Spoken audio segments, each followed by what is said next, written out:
Friends.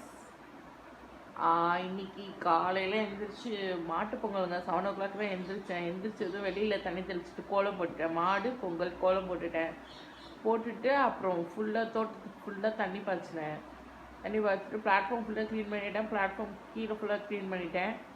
அதுக்கப்புறம் காரை ஃபுல்லாக வாட்டர் வாஷ் விட்டு டியூப் வச்சு வாட்டர் வாஷ் விட்டுட்டு நல்லா அழுத்தி காட்டன் ப்யூர் திக்கான காட்டன் நைட்டியில் ஃபுல்லாக வச்சு ஃபுல்லாக தொடச்சி விட்டுட்டேன்.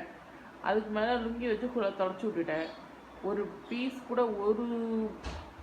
ஒரு துளி கூட தூசி இல்லாத அளவுக்கு எல்லாத்தையும் தொடச்சி வச்சுட்டேன்.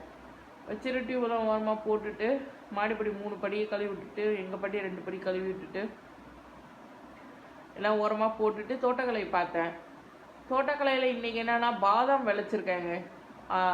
பாதாம் போட்டிருக்கேன். அப்புறம் இது போட்டிருக்கேன். அப்புறம் மல்லி போட்டிருக்கேன், கொத்தமல்லி மல்லி. அப்புறம் வெந்தயம் போட்டிருக்கேன். ப்ளஸ் என்னோடய டியூபர்லாம் வந்து விளைய ஆரம்பிச்சிருச்சு.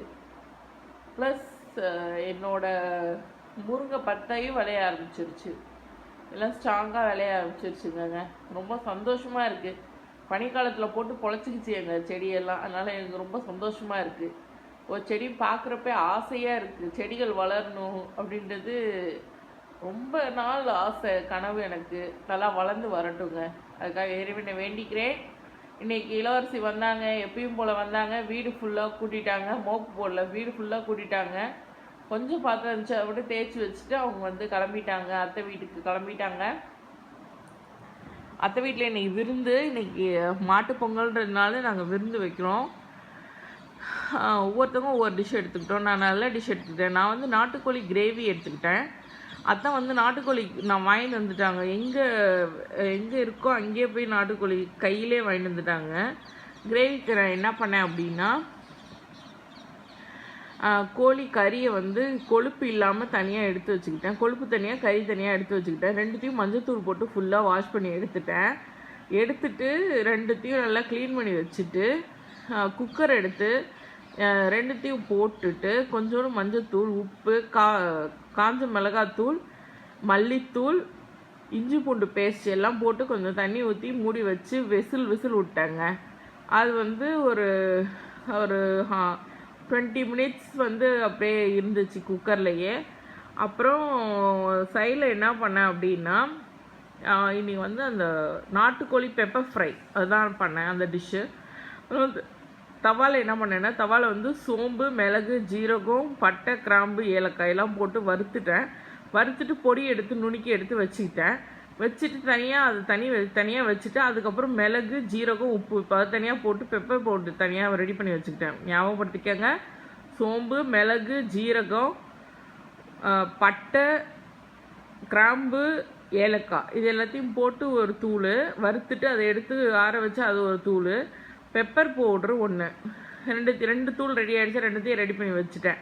அப்புறம் எண்ணெய் சட்டியில் கொஞ்சம் ஒரு 10 வெங்காயம், சின்ன வெங்காயம் ஒரு 10 வெங்காயம், ஒரு 4, 5, 6 காஞ்ச மிளகா போட்டு நல்லா வதக்கிட்டு, காஞ்ச மிளகா, வெங்காயம், அவ்வளோதான், அதெல்லாம் போட்டு வதக்கிட்டு அப்படியே சிக்கனை வெந்துருச்சுன்னா அப்படியே எடுத்து அந்த சட்டியில் கொட்டிட்டு நல்லா கிளறி விட்டுக்கிட்டே இருக்கணும். நல்லா கிளற சூப்பராக வரும். அதுக்கு மேலே வந்து இந்த சோம்பு பவுடர் இருக்குங்க இல்லையா, சோம்பு மிக்சர், அந்த வந்து சோம்பு பவுடரை வந்து அப்படியே அதில் கொட்டிட்டு நல்லா கிளறி விட்டுறணும். நல்லா கிளறிட்டு தண்ணி வத்துற வரைக்கும் நல்லா கிளறிக்கிட்டே இருக்கணும்.